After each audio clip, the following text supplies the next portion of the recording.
Greetings and salutations, comic book conversationalists. This is Comic Book Hangover. My name is Scott, and here we go with my short stack of books that I liked and didn't like for 2024. I forget everybody else does these lists at the end of the beginning of the year. I've never done one, so this is my first shot at doing one of these. So let's just hit the ground running with my favorite ongoing series of 2024.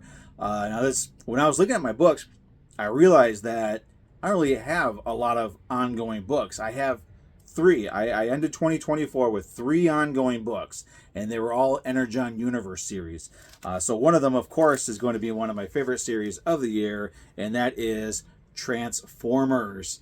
This series it hit the ground full speed and has not let up. And we are, 15 issues into it now, and it has not let up at all. I mean, the series is just going full board with both reinforcing the characteristics of the characters that we know, as well as breaking new ground and giving us new ways of looking at certain characters like Optimus Prime, like Starscream, like Soundwave, like Shockwave.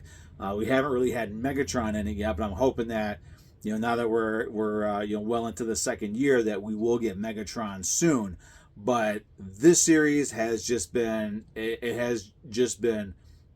off the scale amazing, especially for an old school Transformers fan like myself, who's been waiting for something like this, who suffered through the Bayformers and Transformers. Was it Transformers 1? Something that says this is Transformers. This is the Transformers that you grew up with, and they've grown up with as well. So if you're a Transformers fan, check it out. I'm not sure if you would like it if you liked that Transformers 1, because that movie seemed very kiddie. It didn't seem like it was very steeped in Transformers mythos. To me, it wasn't. But this one, especially an old school Generation 1 fan like myself, definitely check this out, along with the rest of the Energon Universe books, because those were all really, really good. Moving on, I wanted to talk about a couple of miniseries that came out in 2024 that really got my attention. The first one, we're going to stick with the Energon Universe for a minute, and that would be the Cobra Commander miniseries. And again, it's not the same writer. Daniel Warren Johnson, who writes Transformers, did not write this one. This one was written by Joshua Williamson. Yeah, not familiar. There's a lot of these newer guys and gals I'm not really familiar with, but I'm really starting to really like their material. So Cobra Commander, just like with Transformers, reestablished who Cobra Commander is. I mean, it did bring in the whole Cobra Law thing, which I'm not a fan of Cobra Law. That was one of the dumbest ideas to me of all time in G.I. Joe. But it seems to be working with the Energon Universe. So I'm willing to put my personal disliking of the concept aside and say, okay, let's see where this goes. Let's see what you guys and gals do with this idea. But Cobra Commander, it reestablished who he is. It keeps his sort of his sniveling personality and his eagerness to backstab to get what he wants, but it also shows a colder, more ruthless, and truly conniving side of him.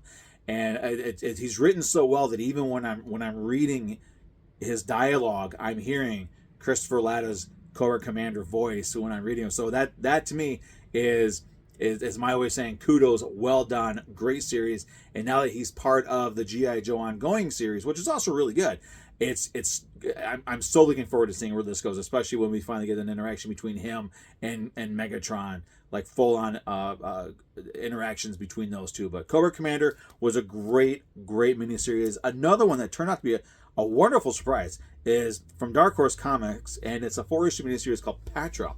It is art by Scott Collins. I'm not sure who wrote it. I need to find out who wrote it, because this book was really, really well done. It's the art that you have on the cover is exactly what you get on the inside of it. 4-issue miniseries. I picked it up because I just had a couple of extra bucks, and I needed to get something else. The cover looked cool. I saw Scotty Collins' name on the cover, and I figured I liked his art when he was working with Marvel. Why not? I'll check it out.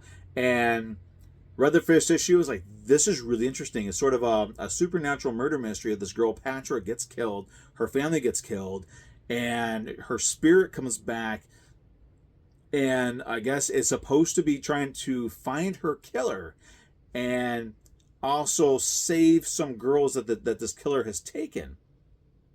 In the living world, you have a sort of a Dr. Loomis type character, a doctor who says, I know who the killer is. I was his doctor. He escaped, and I've been trying to find him, trying to stop him, blah, blah, blah. But come to find out that the doctor isn't exactly who he says he is.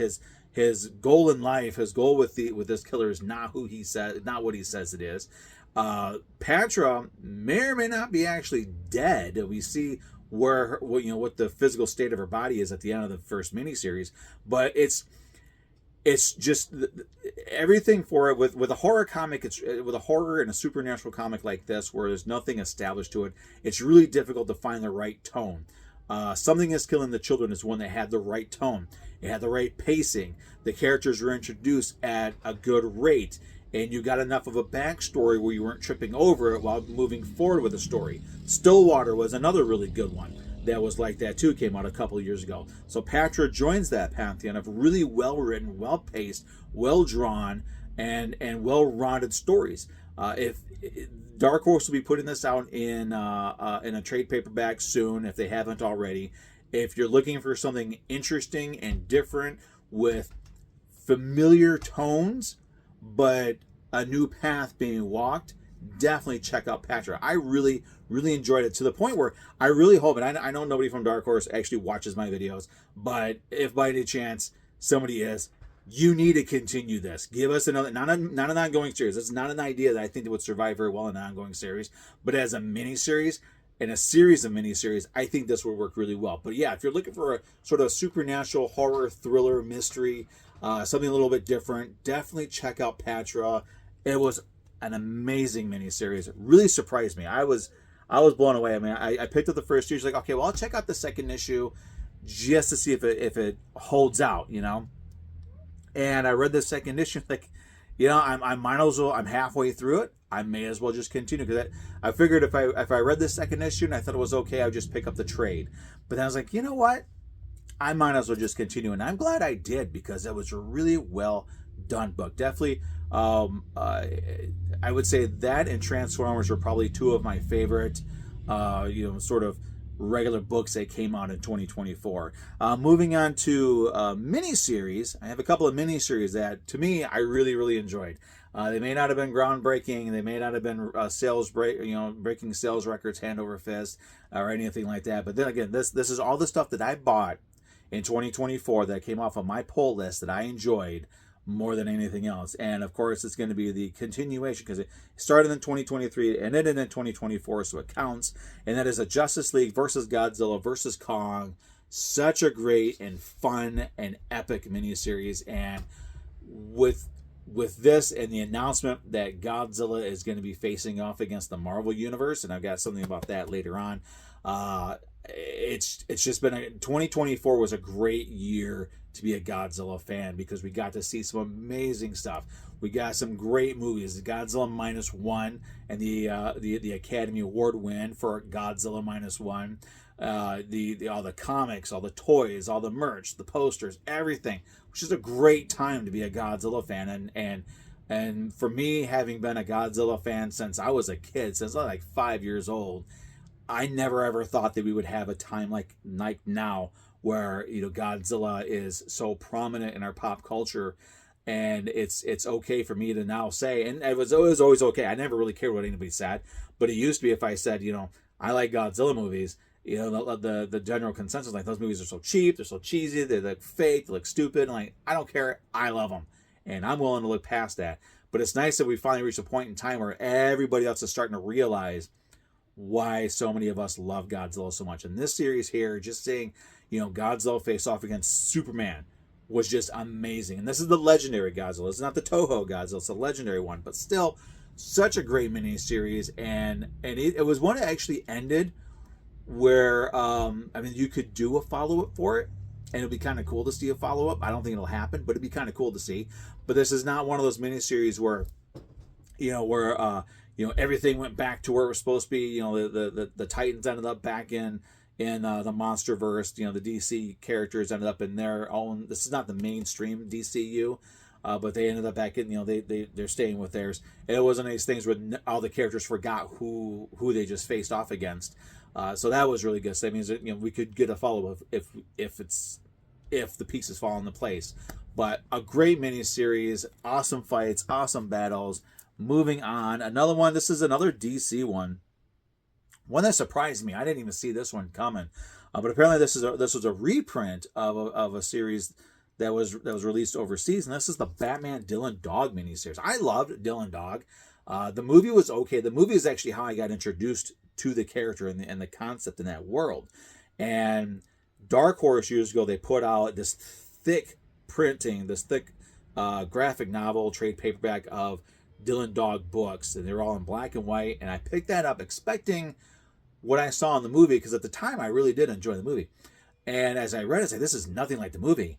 This is really good. I love this. I still like the movie, but I like the Dylan Dog, and this is the Dylan Dog from the comics. And just to see his sort of narcissistic way of looking at things, interacting with Batman and interacting with the Joker, and it was just so much fun. So if you're a fan of Batman, yes, you're going to want to check this out. But if you're a fan of Dylan Dog and you don't know about this, it's only a 3-issue miniseries. They're really thick. I don't know if you can see how thick that is, but look how thick those books are. All of them are that thick. So you get a lot of very new materials. It's like I could be wrong, but it seems like it was like a 6-issue miniseries or something like that. And then when DC published it here in the States, they turned it into a 3-issue deluxe edition miniseries. So really, really good stuff there. Moving on, my favorite sort of standalone variant cover in general for the year of 2024 came out in January. So it came out in January, and it stands out because everybody else. I'm a big Ghost Rider fan. I don't care for the modern stuff that you're doing with Ghost Rider, but I like the original Johnny Blaze run. I love the Danny Ketch run because that's the run that got me into collecting comic books. So when this one came out, I had to get on top of it, and it's still my favorite variant. And this is Doctor Strange number 11. This is when they were doing the the 50th anniversary of Wolverine variants, and they did an homage of Ghost Rider Volume 2. At the time, it was called Volume 2. I think it's like Volume 3 now, but Volume 2, number 1, the first issue of the Danny Ketch series. And the only thing I really, really wish they would have done differently was they used the Doctor Strange logo. If they could have done the Doctor Strange logo with the Ghost Rider stylings, that would have been awesome. But I mean, they had the corner box on there. It was great. The background, everything about it was really good. I mean, this is one of those variant covers that I do look at quite a bit. I'm always looking at this one because I love this cover. I think it's because this is the first book that I bought. This Ghost Rider number 1 was the first book that I bought that really started my comic book collection. So to me, that is the most iconic cover because it's got that sort of personal, it's got an emotional attachment to it. So this was my favorite variant cover in all of 2028 or 2024, 2028. Where the hell am I? 2024. So I loved that. Sticking to something specific, we've got Transformers had a lot of variant covers. And there's just 2 that I really liked, and these ones just came out. So I just talked about them recently. And this is the 10th printing of the first issue of Transformers. I loved the Bumblebee cover because I'm not a fan of Bumblebee, and when I saw what Starscream did in that first issue, shooting his lifeless body right in the face, thus preventing him from coming back, hopefully coming back for good. I would like to have a whole Transformers series without Bumblebee. The fact that Michael Bay forced him into being a fan favorite character in his Bayformers series. It's just laughable. I remember in an interview where he was like, "Yeah, Bumblebee was the most popular of the Autobots." No, he wasn't. I was there. None of my friends. We all loved Transformers. Nobody liked Bumblebee. We liked Cliffjumper, but nobody liked Bumblebee. So this was like my favorite variant cover. One of my favorite variant covers. The other one from the same printing, 10th printing. I cannot believe it. 10th printing of Transformers number 1. It's the Starscream. This is an homage to the first print. It was Optimus Prime in this pose, but they did this with Starscream. They even put there's the the gold embossed logo, and they got gold trim around it as well. But I really like this one because it's seeing Starscream in that same pose as Optimus Prime in the first issue or the first printing. So I like that one as well. It's a really, really, really fun cover. Sticking with the themes, I got 3 here we're going to go through. As I said when I was talking about the Justice League versus Godzilla versus Kong, Marvel this year did a series of variant covers with Godzilla versus the Marvel Universe, which is now leading into later this year in the next month or so. We're getting Godzilla versus the Fantastic Four, which begins a series of 6 one-shots where Godzilla will be facing off against different characters in the Marvel Universe throughout different eras. I think it's different eras of Godzilla, so we're going to see the different variations of the character. But I think we're going to have we got Godzilla versus Fantastic Four, where this I really want to see. Galactus comes to Earth with a cosmic powered King Ghidorah, who is his herald. And so the Silver Surfer joins forces with Godzilla to face off against that. I want to see a cosmic powered King Ghidorah. I mean, that is going to be off the hook. But we're also going to I guess we're going to have Godzilla versus the X-Men, Godzilla versus the Avengers, and who knows what else. I'm looking forward to the whole thing. There's going to be a lot of variant covers for that, and I want to have a lot of variant covers. And this kind of makes me happy because I was thinking that once 2024 ended and the 70th anniversary of Godzilla had come and gone, that we would be getting fewer comics, that we'd be getting, I would have fewer Godzilla things to talk about. But it looks like we're going to continue. This Godzilla train is going to continue, and I'm all for it. I will ride this train to the end of the line, and we'll enjoy every moment of it. But getting back on track, here are my 3 favorite Godzilla versus the Marvel Universe variant covers that I picked up. And really, no, I guess these are actually going to be in alphabetical order. Who knew? Godzilla versus the Immortal Thor. These are all fights that I would like to see too. Thor versus Godzilla. That is awesome. I love the way this cover is set up. Where Thor, of course, he's not going to be afraid of Godzilla, and Godzilla is not going to really give 2 shits about Thor. Sorry about the language, but that's the truth. So we got that one. This is a fight I do hope that we get when they do the Godzilla versus X-Men, and that is Godzilla versus Phoenix. Because both of these concepts, I mean, I know the Phoenix, I don't know a whole lot about Phoenix, but I know the Phoenix Force is super powerful. But I also know that Godzilla doesn't really give a damn about the limits of anything that he faces off against. And he does learn and he does adapt to whatever he fights. So that would be an epic fight. And this is an awesome cover. I would love to have this cover as a poster. And it would be awesome to be able to get that as a poster. I think this is, out of all of them, this is my favorite one. The Thor one would be my 3rd favorite. My 2nd favorite would be this Wolverine #2. This kind of reminds me of the Days of Future Past with the Sentinel taking out Wolverine, but then this time you have Godzilla taking out Wolverine with his radioactive breath, and that is beyond awesome as well. This would make a sweet if they would have. This is how my mind works. I look at something like this, and like, you know what would be really awesome? Glow in the dark. Make all this glow in the dark. That way, you can hang it up on your wall or whatnot, and you turn off the lights, you still see Godzilla taking out Wolverine with his radioactive breath. But that is an awesome, awesome cover. Moving on. Facsimile editions. Just about every week in 2024, I picked up a facsimile comic from Marvel, from DC, and then later towards the end of the year, Archie was getting in on the game, and I got a couple of Archie facsimiles. It's to the point now where I buy and read more facsimile comics from Marvel and DC than I do the new stuff, which is really kind of weird to think about. I'm enjoying rereading or reading Secret Wars and Crisis on Infinite Earths, which were being done as a monthly facsimile reprint, and I had no interest in Blood Hunt. I had no interest in All In or any of that stuff. I want classic stuff back when everything was a little bit more simple. We didn't have to have everything so complicated, so many layers and everything. So like, just keep it simple and keep it fun. But here's a couple of my favorite facsimile reprints that I got in 2024 from DC. They reprinted the first issue of Mad. Now, of course, Mad started off as an EC comic. EC is now owned by DC Comics. So Mad is owned by DC, which is why they're able to do this. Actually, no, Mad is owned by DC. EC Comics is owned by somebody else. and we're getting some really horrible books from EC. But Mad Magazine, and I guess all of Mad, is owned by DC Comics, so they were able to do this. Now, Mad Magazine started off as a comic book back in the 50s, and they were, it was just like it is now. It was satire, it was parody, and it was fun. But they became a magazine because of the whole Comics Code Authority nonsense, and all the EC books were being shut down, being sent back, and it was a really, really bad time. So they turned Mad into a magazine, so it didn't have to go through the Comics Code Authority, and it became the only EC comic book, EC idea, franchise, or whatever you want to call it, that survived all these years. And it's still being published today. Actually, I think nowadays it's mostly just a reprint magazine, which is great because there's a lot of awesome material.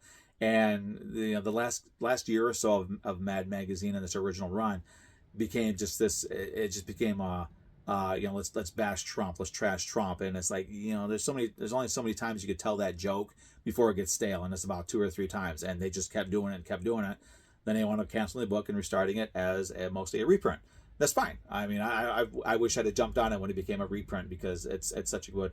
But it's awesome to have the first issue of Mad. It's one of those books I've always wanted to have in my collection, but there's no way in hell I'm going to be able to get it. I'm okay with facsimile reprints. I'm okay with getting them because you can get the same thing at a cheaper price, and you get all the same stuff. Really, the only difference is it's just a reprint. I mean, I'm okay with that. Sometimes I do get a book that. I do get a facsimile where I have the original, such as the case of the Godzilla King of the Monsters #1. I do have the reprint. I do have the original printing of this, and I have the essential, the essential. And I'm thinking about getting the omnibus as well because I'd like to have it all in one color volume as well. But I grabbed this one because it's Godzilla. Why not? It was also one of the few facsimiles that I picked up the foil variant for. This is an idea that I don't really understand the point of doing variant covers for a reprint, other than the fact that Marvel and DC are just trying to get more money. But in this case, it worked because I picked up the foil variants as well, so I love having that. Now, we're getting to the end of probably the longest video that I've done in a very long time, and these last couple of books are the opposite.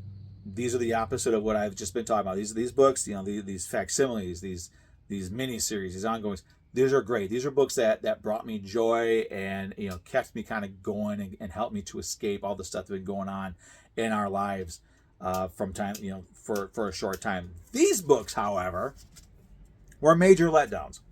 These are ones that I had hopes for, that had standards set for, and just totally disappointed me. Starting with Scarlet.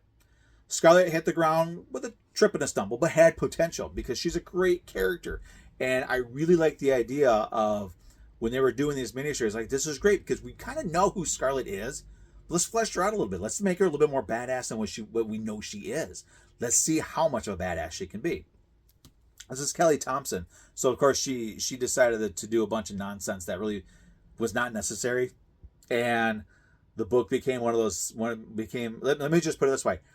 I missed the final issue of this, and I don't care. It's the only one I haven't I haven't gone looking for it. I didn't even realize that I missed it until like a month or two later. And I was like, wait a minute, I was supposed to get 5 issues of this, but I don't remember what happened in the first 4 issues, so I really don't care. It's done. It's over with. It was the worst out of Duke, Destro, Cobra Commander, and Scarlet. Scarlet was, without a doubt, the worst one of the bunch. It was not necessary. It didn't really add anything. It didn't contribute anything to the overall Energon Universe narrative. And it felt more like a vanity project for Kelly Thompson. Like, hey, look, a girl can write a G.I. Joe comic. Well, no duh. Anybody who is willing to participate in this toy box is welcome to participate in this toy box. I'm of the mind, I'll go on record here. I don't care what anybody says. I don't care if you're a dude or a chick. I don't care. If you can contribute something awesome to the Energon Universe, to G.I. Joe and Transformers, come on, let's do it. Let's see what you can do. From DC, probably the biggest disappointment of a miniseries or a one shot is the Lobo canceled special. This was supposed to be Lobo as we remember him. They said this would be the most offensive book of the year. Well, it was offensively stupid. It was offensively overrated. And it was offensively not Lobo. It was offensively unoffensive, is what I guess we could say. There was just one joke that they ran through that's just so... It was mildly funny when they first said it, but then they kept saying it and saying it and saying it and saying it and saying it. And it's just like,